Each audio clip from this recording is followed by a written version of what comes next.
saya nanti minta dikorbankan sapi dan uangnya emang ada, maka uang tersebut jangan diwaris.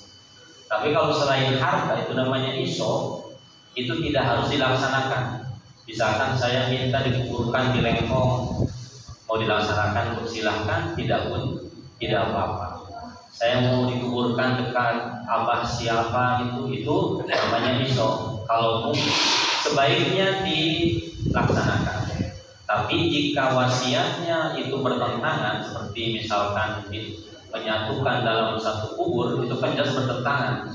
Karena nasnya wala yufanu isnani fi qabrin wahid. Jelas tidak boleh. Jadi ketika ada seseorang yang wasiatnya minta dikuburkan dalam satu lubang, maka jelas itu bertentangan dengan syariat, tidak boleh dilaksanakan.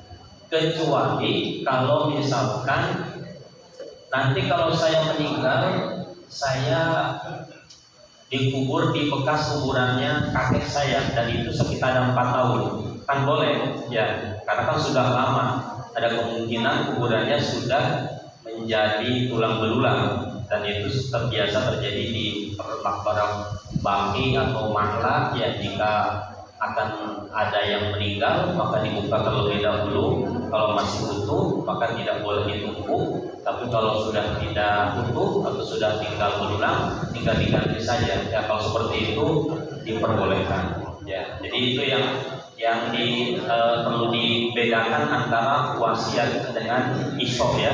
Iso itu tidak harus dilaksanakan, yang tidak ada hubungannya dengan harta.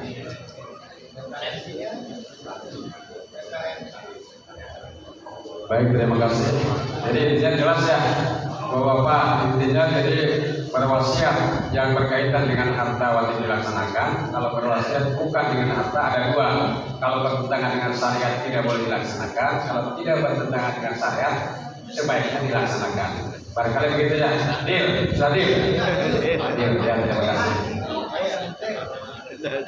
Barangkali sedikit melengkapi dari masyayikh yang depan. Tadi di antara pertanyaannya kan digambarkan kalau ada wasiat.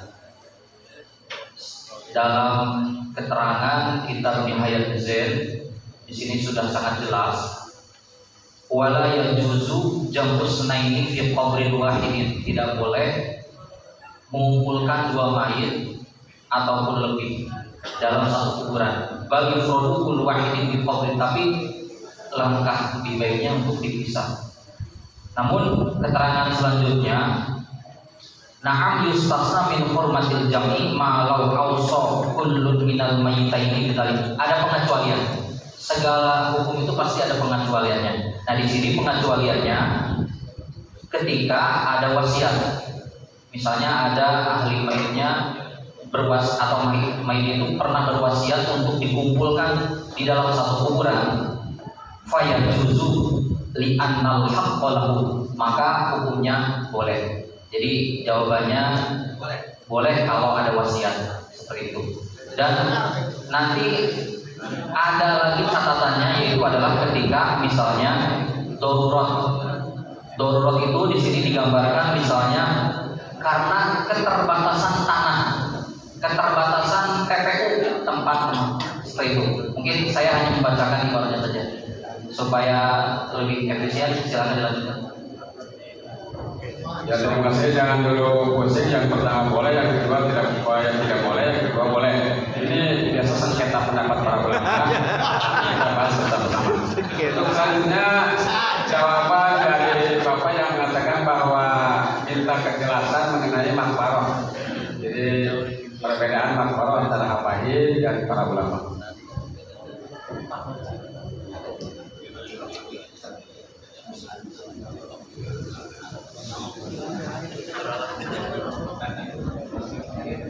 Masalah kuburan antara habaib dan ulama itu ya sebenarnya tidak ada perbedaan.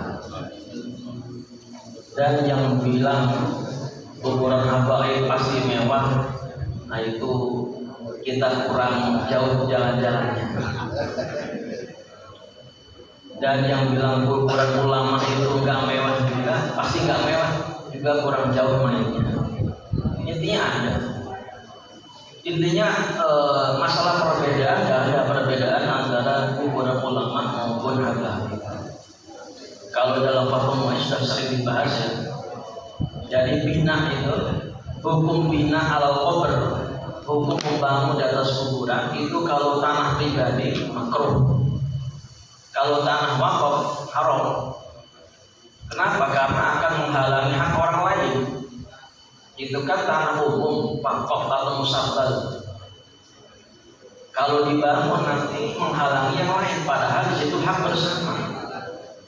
Maka haram kalau tanah umum atau wakaf atau musabbal di kubur. Kemudian memang para ulama mengecualikan. Itu ada pengecualian. Kecuali kuburan para ulama, para ulia. Itu kenapa diperbolehkan membangun di maslahatiz zairin? Karena untuk kemaslahatan para penziarah. Ini kan ulama, masya Allah banyak ziarah.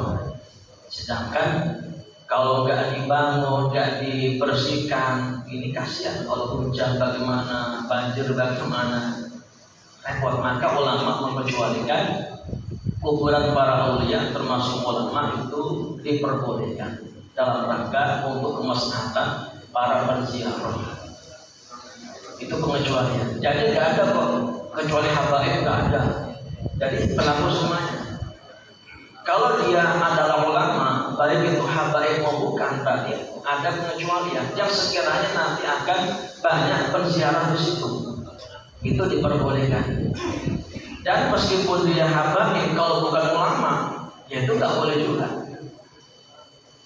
Dan kalau kita lihat banyak ziarah makam-makam yang masya Allah dibangun dengan mewah ada. Meskipun bukan dari kalangan habaib, banyak. Kemudian juga banyak makam habaib ternyata sederhana, banyak sekali. Kalau kita ke Zambal itu ditarik, itu kuburan memang umum, cuma kebanyakan para habaib di Zambal. Itu sederhana sekali, sangat sederhana makamnya.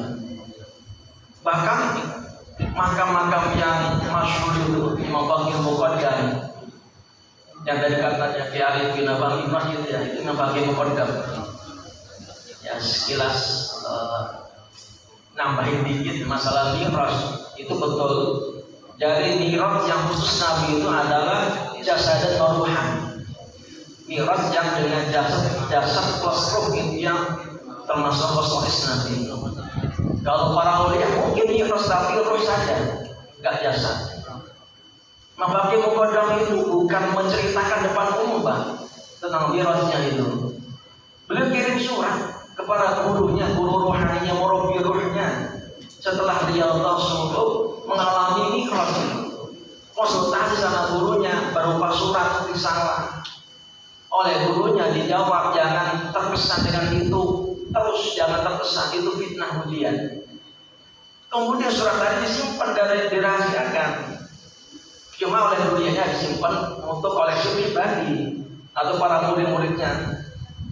Cuma entah kenapa sebagian mubalik penceramah itu disebarkan jadi fitnah. Di Jawa pun banyak Pak yang mi'raj, banyak ulama Jawa yang mi'raj. Guru saya Jawa Timur penjaga mi'raj sering. Guru saya, Allah yarham, banyak yang di Jawa ini banyak sekali yang mi'raj. Tapi gak disebar-sebarkan. Tapi ya cuma aku nggak sampai jasad. Itu makam para habaib juga di Zambal sederhana, tapi Mabaki Muqaddam yang Haddad sederhana. Itu pun kayak Imam Haddad, ada bangunannya memang. Itu tanah pribadi. Dulunya tanah pribadi dibeli, jadi bukan tanah umum. Kayak Haddad terus juga Syekh Nala, itu tanah pribadi, nggak masalah. Jadi intinya tidak ada perbedaan. Mungkin ada sebagian guru kita yang makam sederhana, ya nggak masalah, terus kita hargai. Ada sebagian ulama yang makamnya mungkin dibangun kayak Abah Guru Sekumpul, kalau pernah ke sana, masya Allah ya, haul terbesar di Jawa, di Indonesia, di Martapura, Abah Guru Sekumpul, masya Allah jutaan hadir. Itu dibangun. Kalau ada ulama yang makamnya dibangunnya nggak masalah, silahkan. Dan sekarang kenapa kok sebagian kiai pemakan sederhana, mungkin karena keluarganya pengen seperti itu, dia nggak masalah. Sebagai teladan ini loh, kita harus sederhana dan sebagainya. Kalau ada kiai yang lain kok misalnya makamnya dibangun misalnya, sangka baik saja itu untuk kemaslahatan yang ziarah. Karena kalau yang ziarahnya nggak disiapin fasilitas itu kan repot nanti yang zahirinnya. Intinya nggak ada perbedaan. Kesimpulannya membangun kuburan kalau di tanah pribadi itu makruh hukumnya. Kalau di tanah umum atau wakaf atau musabbal itu hukumnya haram. Kecuali tadi kalau dia aulia atau ulama itu diperbolehkan untuk kemaslahatan para penziarah. Wallahu a'lam. Saya tambahan seperti dina Johar Tauhid jelaskan. Imam Asy'ari pernah ditanya, lima la yu'awwiluna ulama ala ma asykal min al-awliya. Lamun dina Quran hadis ayat atau hadis anu di luar standar, jadi nu aneh, itu wajib ditakwil. Karena Kanjeng Rasul barometer hukum. Kemudian para wali, apa yang dari wali perkataan atau segala itu lebih harus ditahu lagi. Tapi ulama sepakat wali jadab, wali majlub kan istiqroh bibiharil ahoid kekaedanan kusok ajal maedan uladina naik kedua lain ranah kurang pak istiqroh bibiharil ahoid lebih bagawas saya murid bagawas saya kedua ngomong naon apa Habib Lutfi, kemudian dina kitab bisa itu. Bahkan Imam Haddad saking hati-hati yahrumu qira'atu kutubi Ibnu Arabi wa yahrumu qira'atu kutub kitab Ummul Barohin. Coba kurangkan masalah kiai mah diaji, tapi Imam Haddad nggak haramkan baca Ummul Barohin karena di dalamnya takut orang-orang awam membaca. Lebih inilah kembali kita supaya ulang terbawa karena fitnah. Maka si Imam Ghazali, lawan sakata jahil laqala ikhtilaf. Abu jelma bodoh cari cing oleh ribut dia. Dia lupa rumah gue. Aku cari cing gerak. Buka kita. Gaji sampai tanah Allah bisa. Baik, terima kasih. Sepertinya satu jawaban lagi yang belum terbahas secara tuntas mengenai sholat sunat nawawih dan sholat fajar. Untuk lebih jelasnya lagi, kita simpulkan dulu bahwa pertanyaan yang pertama, wasiat ketika seseorang disebutkan dalam suci makbarah. Tadi jawaban yang pertama tidak boleh, jawaban yang kedua boleh. Seakan-akan ini ada perbedaan pendapat, ada sengketa pendapat. Padahal tidak. Yang tidak boleh itu ketika memang lahannya masih banyak, masih luas. Tapi kalau memang lahannya sakit itu nah, ya udah silakan, nggak apa-apa. Gitu. Jadi kita tidak perlu tersiksa dengan hal-hal yang berkaitan dengan masalah ini. Baik, untuk selanjutnya saya pasrahkan ke sesi yang kedua, yaitu moderator yang biasa, KF, sekaligus untuk nambah jawaban. Ya nanti jadi termin kedua ya dari saya dulu sebagai pengantar dari moderator pertama. Tugas saya mengantar pertanyaan ini dan jawabannya sesuai dengan arahan para ketua sekjen. Terima kasih. Assalamualaikum warahmatullahi wabarakatuh. Bahasa menyerahkan itu keluar ya. Pertanyaan yang kedua mungkin dicukupkan ya. Tadi mengenai perbedaan kuburan antara habaib, wali dan